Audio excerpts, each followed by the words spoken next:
Cybersecurity, information security, and project management. The software development lifecycle implementation phase is accomplished through changing configuration and operation of organizations' information systems. Implementation includes changes to procedures through a policy, people through training, hardware through firewalls, software through encryption, and data through classification.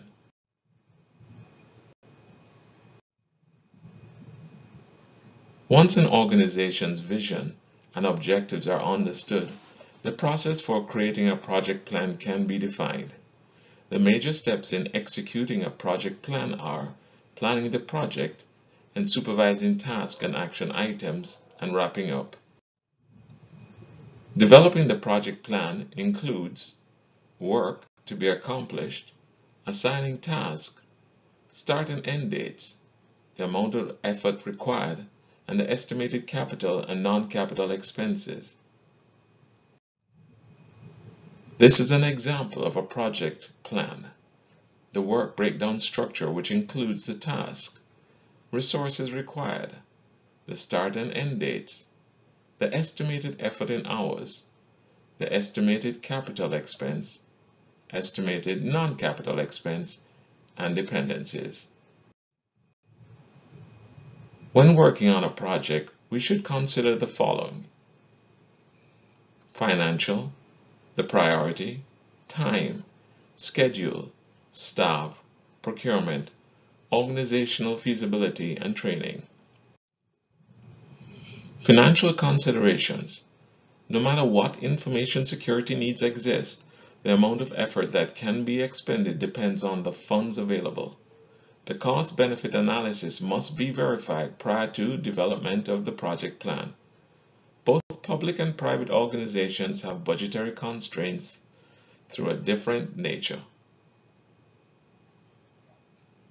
To justify an amount budgeted for a security project at either public or profit organizations, it may be useful to benchmark expenses of similar organizations. For project planning, there are priority considerations. The most important information security controls should be scheduled first.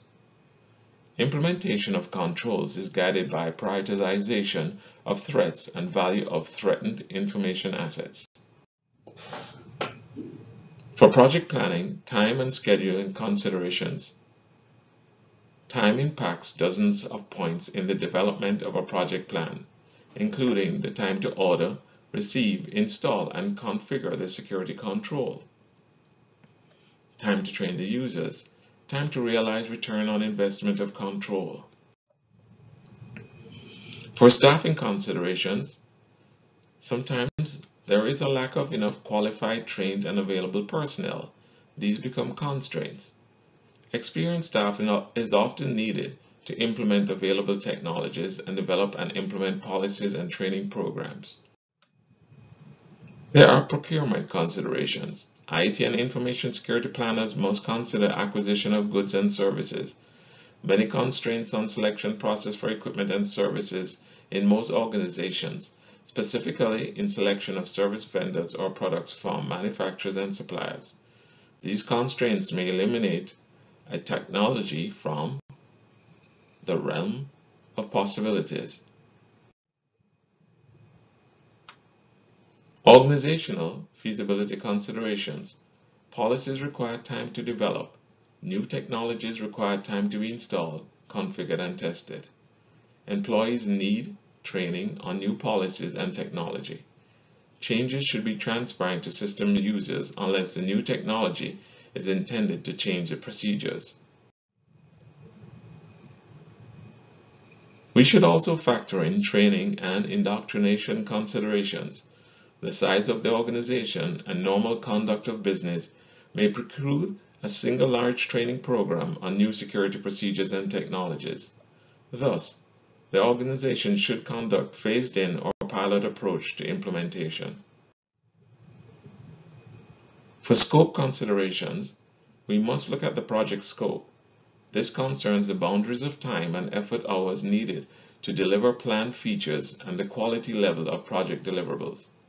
In the case of information security, project plans should not attempt to implement the entire security system at one time. Project management requires a unique set of skills and a thorough understanding of a broad body of specialized knowledge. Most information security projects require a trained project manager, a CISO, or a skilled IT manager versed in project management techniques. We must always look at the need for project management and have a supervised implementation. Some organizations may designate a champion from general management with interest to supervise implementation of information security project plans. The alternative is to designate senior IT managers or a CIO to lead implementation.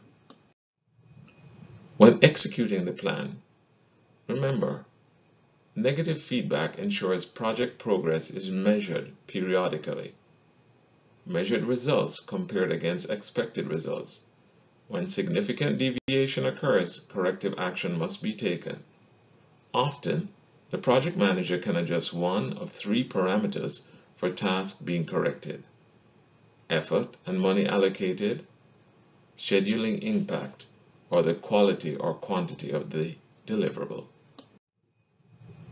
The project management process includes establishing the PM infrastructure, the project definition, the project plan, project management and control, and the project close. The infrastructure includes identifying resources, roles, accountabilities, and the governance structure, whereas the project definition confirms objectives, the scope and risks, and the implementation approach. The project plan is a detailed work plan covering schedules, resources, and costs. From the project management and control standpoint, that looks at the charter, the budget, the risk management plan, and the status report. It also includes how to manage people and track and review data and reviewing the deliverables. When closing the project, you're looking at developing the detailed work plans for project closing and complete the post-implementation review report.